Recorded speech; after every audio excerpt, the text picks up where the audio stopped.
Welcome back to another installment of Open Myth Source Conversations. My name is Willi Paul. Today, I'm proud to bring you author and healer, David Ian Cowan. Am I saying your name right, sir? Cowan? Yes, you are. Just a second, Okay. get this door closed here. Yes, you are. I am benefited from a sponsorship from Wiser Books. Those ads appear as a disclosure. I'm also writing myths and challenging the future. So I'm really interested in some of the things David is working on. His book is called Navigating the Collapse of Time, A Peaceful Path Through the End of Illusions. So I'll just jump in here. David, what is sacred to you? What is sacred to you today, especially? Well, what is sacred to me today is the time that I choose and devote to silence. And by sacred, I mean whole and complete. That's my meaning for sacred. Okay. So if I get up and jump into the day and start working on my checklists and doing all the things I think I need to do, and I neglect that 5 minutes of giving everything over to the divine, of stepping out of my own way, I find that day really wears me down. And in the days that I remember and devote, just some time, it's not the amount of time or even the type of practice, but the willingness to go silent and to just go within and accept that the inner dictates the outer and just choose to live from that place, then the day seems to take care of itself. So for me, that's sacred, and that's my practice. Very interesting. What are some of the forces acting against your practice of sacred? Well, there's only one force that acts against it, and it's the ego. But the ego has many manifestations because the ego is, of course, hell-bent to destroy oneness. So any thought, any feeling, an impression, any judgment that takes me out of the sense of wholeness and completion is an inner resistance. And, when I look at the world around and I see the headlines and I see the newscast and all that, I'm learning to appreciate that these events in the outer world are really simply the ripples of this resistance, this inner resistance that we project collectively out into a world, that we're making our experiences through our inner resistance to this truth of our being. So to me, I don't really acknowledge outer resistance. I recognize that if I perceive resistance in an event, in a person, in a situation, that's my experience. It's it's an opportunity for me to go in and again clean that resistance in my own mind and my own heart. Once I do that and I do it effectively, I actually don't perceive that resistance anymore. Tell me something. Is light and sound therapy, do they have the same source? Are you talking like multidimensionality, that type of thing? Yeah. Well, yes and no. Yes, in that everything in the phenomenal universe, from my understanding, is a product of what I call the one mind, which is us in our true identity. But as we project out a universe of form and separation, then you were talking degrees and we're talking aspects. And from that perspective, light is, and again, I'm just using concepts that I've referred to in the book and ideas. Light is an eighth dimensional phenomena. And I'm, of course, referring to Barbara Hand Clow's dimensional model when I say eighth dimensional, but eighth dimensional represents the divine will or intention in the universe of form, whereas sound is a seventh dimensional phenomena. So you could say that light pre-exists sound. Sound is a result of light. There's an order. There's an order. Okay. Okay. And do you know what I mean by sound alchemy? Well, just the words themselves, what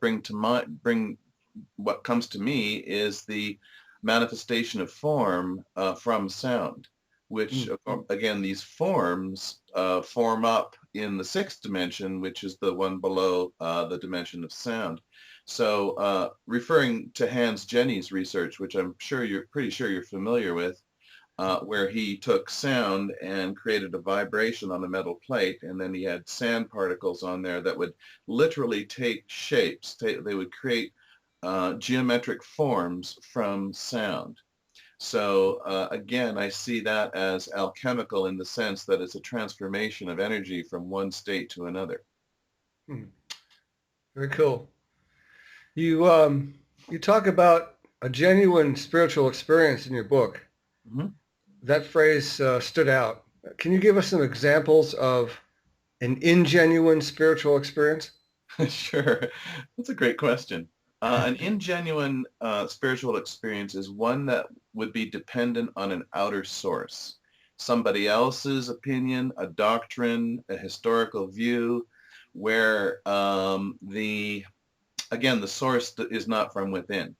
It could come from, it's hard to say. I guess any spiritual experience where it still leaves you in a state of separation, where I am somehow a superior being, or I'm somehow above the rest of humanity because of my experience, I would say is not genuine spiritual experience. Simply because to me, the term spiritual means all-inclusive of all forms of life, all dimensions of existence, all time frames, and inclusive of the cause of that. So anything that separates or divides, creates a hierarchy, is again of the ego. Interesting. And so logically, I would point to my own experience in the Episcopal Church and say, I've never ever had a genuine spiritual experience in that house. Well, is that what we're talking about? Yeah, it's possible to have a genuine spiritual experience within a religious or a traditional context. It's just that experience will transcend the need for the context. It will go beyond the necessary boundaries of that particular context and can be all inclusive of it. But it's certainly, the world of form, it really exists in our minds, and our minds are in a state of amnesia. So these experiences are really simply a recovery of our sanity, a recovery of our right mind. And it can happen anywhere, anytime, in any situation, is not dependent, again, on any particular form or outside source.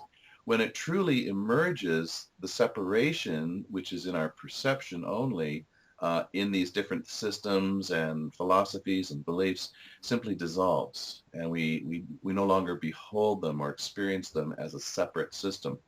Aldous Huxley, a brilliant man, looked through historical records of philosophies and religions, and he identified a common thread, which he called the perennial philosophy. It was a title of one of his books. And so he was really saying that within these human systems, there's still the potential for genuine emergence, and it happens. Okay. Well, that's what I'm hoping for today, for sure. Cool. To kid you a little bit, yeah. Let's see. Who are the modern day Cathars? Just for the benefit of your listeners, the Cathars were, of course, the keepers of the Gnostic tradition historically. And these were the ones who did not buy into the need for a hierarchy to stand between them and the divine. They were the keepers, you might say, of the freedom of personal, direct contact with the divine. And so I suppose anybody today who is devoting themselves to the inner life and who is deciding that it is their own experience which is real and not any of these cultural trappings, is following in that tradition. And I think it's a wonderful, it's wonderful that in the modern world we have this renaissance of partly due to the fact that we're hooking up through all these communication systems, to look at Eastern religions, to look at historical systems, to look at different forms of meditation, etc. It's all, the smorgasbord has been revealed. And so from that, rather than choosing one to the exclusion of all others, we have the freedom now to see what resonates with me now in the moment. So it's a wonderful opportunity, and it started, by the way, in the 1960s, I believe. Carl Kalaman, who is, I think, the premier interpreter of the Mayan calendar, talked about this energy of Renaissance, which we're in now, was echoed also in the 1960s with this kind of a cultural awakening with the baby boomers primarily, but saying, you know, we've had enough. It's time to break out of the constraints of time and history and begin to reinvent the world based on the principles of love. So it is really an exciting time, and it's all there before us now. Whatever you want, you get. Well, exciting. I'm really interested in your view on, is the divine nature, and is that something that's coming around through green religion and talk of permaculture? I'm throwing a lot at you, but I'm trying to get at Yeah, what is sacred to us and how to find it. What's divine to us? How to yeah, redefine it? sure. Well, of course, in the modern world, our disconnection from nature is a fairly recent phenomena, and I think evident of our, or indicative of our divorce from reality when we fell into abject materialism. You know, the Hindus say that this age is, we're just recovering from the darkest of spiritual ages, the age of Kali, I believe. I may be misquoting that right now, but that we are, what was the question again? Well, I'm trying to figure out if you look at the dark religion movement Yeah. as a way to connect nature to a Oh, yeah. divine. That's Right. all. Yeah, yeah. So the impulse to return to nature and to respect the cycles of nature really is the inner impulse to awaken to our divine nature.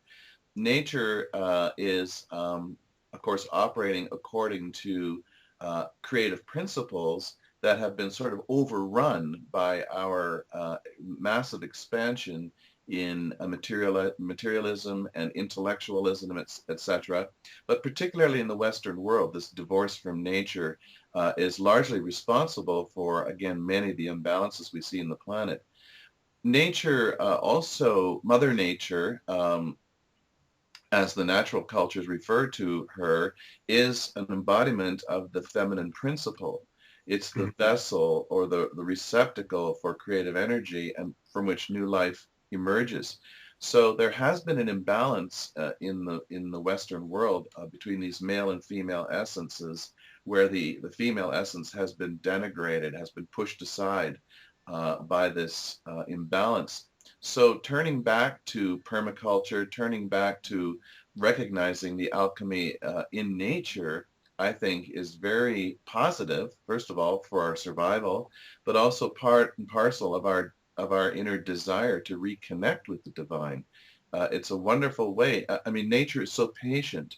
Nature is so wise. Nature is so has so much foresight that there's so much we can learn that we have really ignored for a couple, 300 years now. Interesting. I'm writing uh, new mythologies, largely based on the sacred and using permaculture as a structure.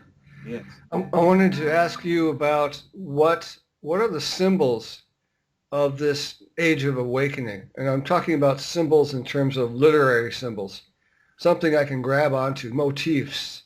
Uh-huh. What Okay. are those today? Well, there's much to be offered, again, in the natural worldviews of the Native American people and other natural cultures around the world. And and the popularity of shamanism and the return to nature-based philosophies and religions. So I think they do offer us icons of remembrance.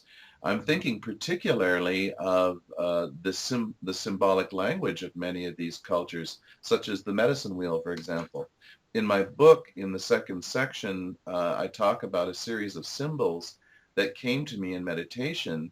And the first symbol was actually the traditional medicine wheel. It was a circle with the evenly divided quadrants. So those symbolic languages speak, it's kind of like art, a picture is worth 1,000 words. There's so much metaphysical depth and wisdom within those symbols, not necessarily available to us on an intellectual level, but on a feeling level, on a knowing level. These are resonant patterns that repeat at various levels of creation, and we recognize on some level as having to do with the sacredness of life and our own creative powers and abilities.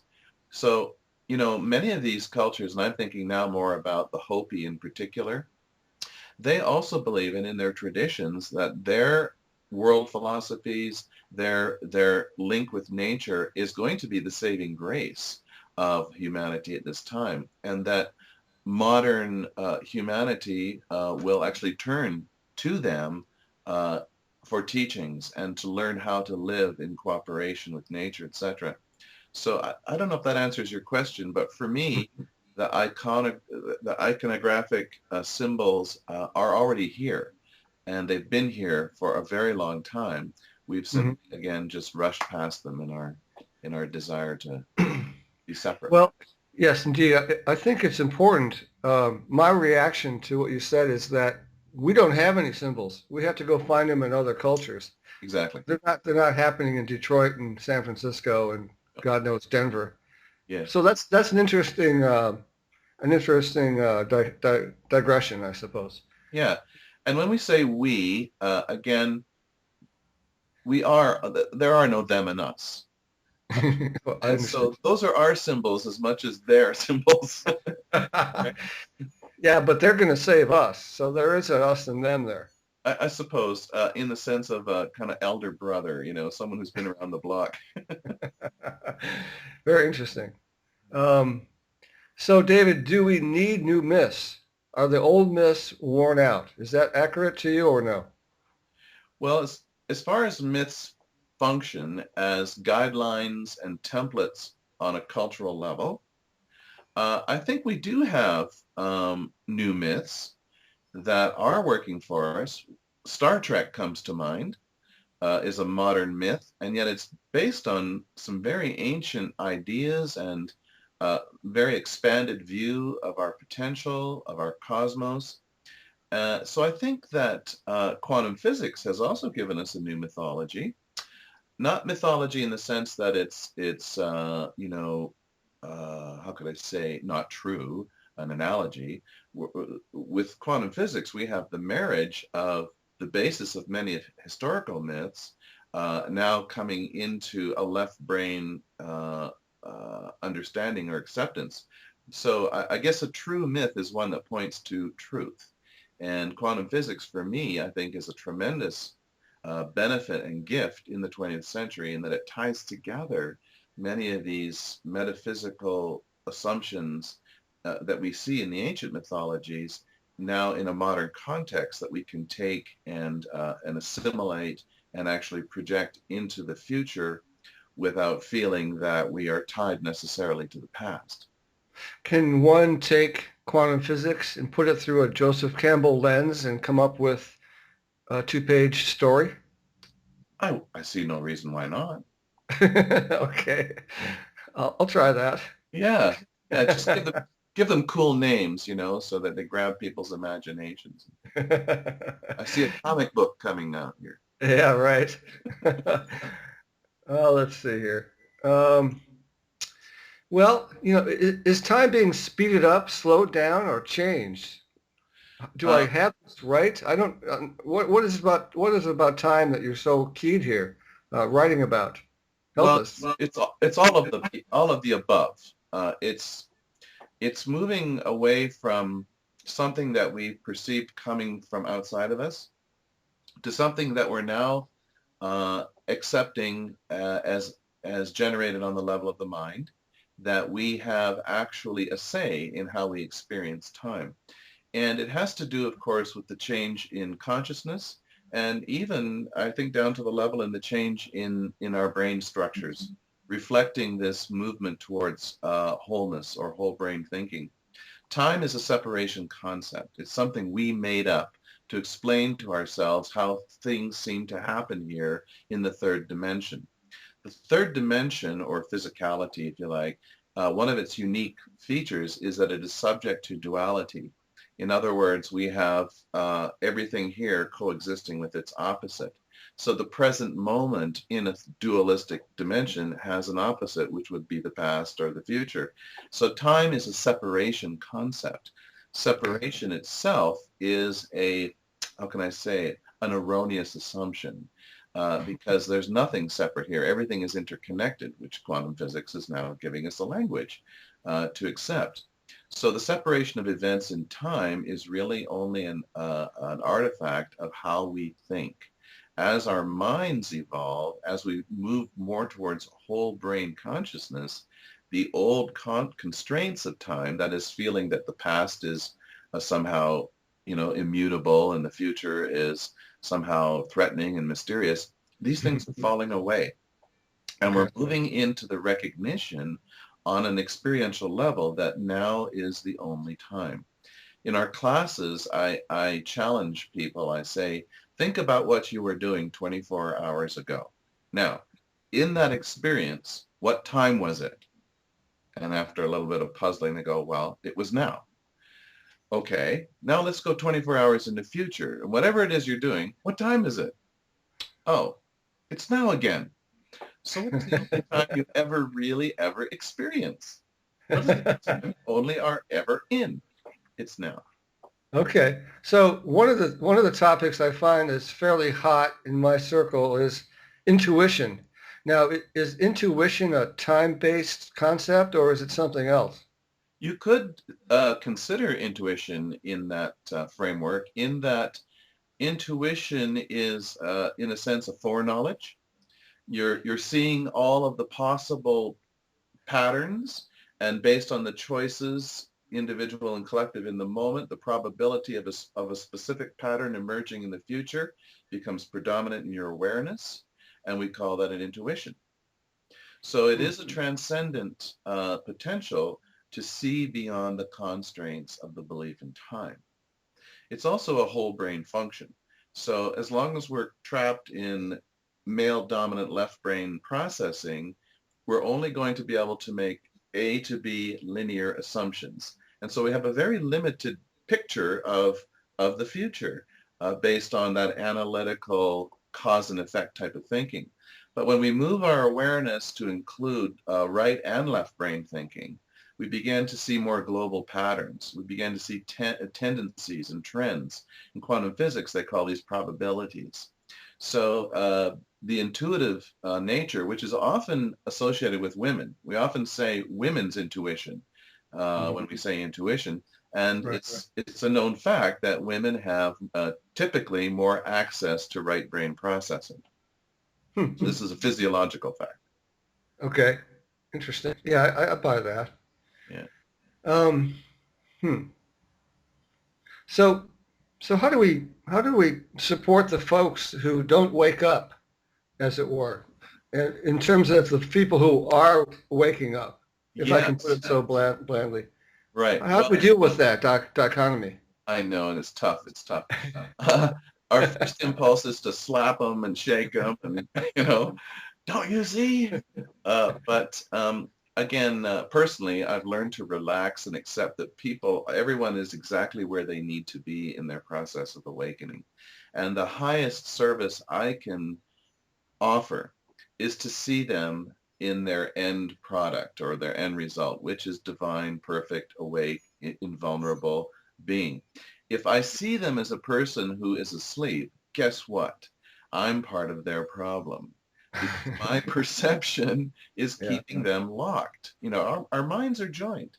This is a very important principle to accept, that although bodies do seem to create apparent separation, on the level of the minds, we're all connected. So how I perceive another is again the potential that they move into. So to see the sleeping as awake is the highest level of service I can offer them. and also to release them from my judgments or need to change them at all. Hmm. You know, Very in, good. in the healing arts, we talk a lot about fixing problems, but in chemistry, the word fix means to solidify, right? So when I'm fixing a problem, I'm making it real. That's the alchemy in you. Yeah. Um, One question I have is about DNA, and I'm wanting to know if technology is now merging with DNA in some way. Yes, it is. I see technology as a projection of the information in the DNA. So all technology is an amplification or projection of a human potential. Uh, Trouble is, most of that potential is below our conscious awareness, and much of the DNA, as I mentioned in the book, is turned off or dormant. Nevertheless, as it activates, as it has been for the last 500 years on the planet, we project outside of us into the world of form new technologies. These technologies pull us into the future by allowing us to recognize that, hey, I can do that. Hey, that's showing me, reflecting to me my own potential. You know, Peter Russell, in his work in the 1980s, The Global Brain Awakens, talked about a graph of human technological advancement the last 6,000 years or written history.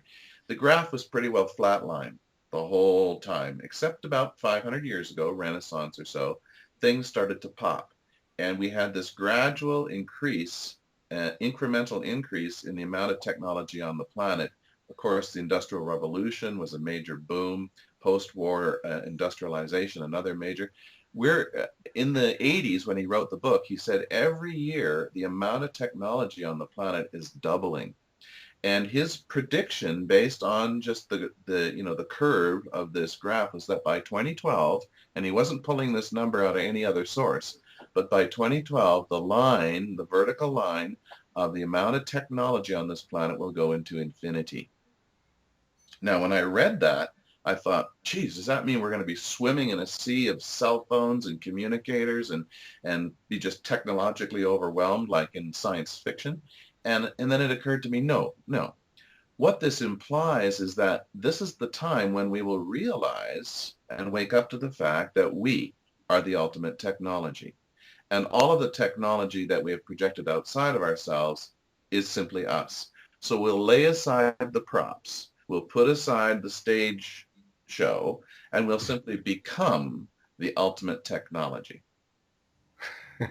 in a natural world, in a Yeah. world of harmony with nature, and recognizing the sustenance that the lower dimensions in the earth and on the body of the earth provide us in this experience.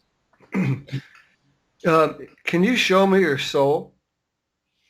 Um, well, not in a material sense, but the fact that I am loving you, I am, yes, showing you my soul. Well said. And David, tell me what is your purpose on the planet? My purpose is to learn the fine art of forgiveness and to offer it to every experience. Because when I do that, I heal my own mind of my very human tendency to judge and to limit myself through my conditioning thought patterns. So each day I wake up and I ask the divine, show me where I can forgive today. Show me my forgiveness opportunities. Because I know as I do that, I'm really only forgiving my own projections, which means my own mind is being healed and becoming whole. So that is my purpose. Interesting. In the age of the internet, why write a book? Well, for one thing, personally, I like books and I'm a collector of books. I like the tangibility of it. I like the flexibility to take it with me wherever I go, to underline it and go back and review. So I think it's a very tangible, kind of a tactile way to learn for me. And I think the general public is also showing this. You know, the book trade, surprisingly, in the internet age, has still continued to thrive and expand worldwide.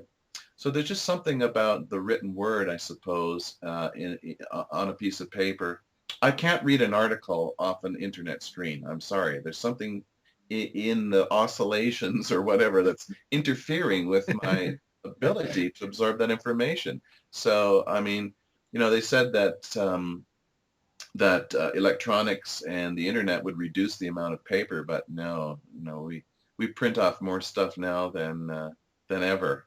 So, uh, and a gift, a book can be given as a gift. It's like it's a tangible thing, and so it has its own kind of life. I really like books. And finally, David, tell me how your Facebook page is working for you.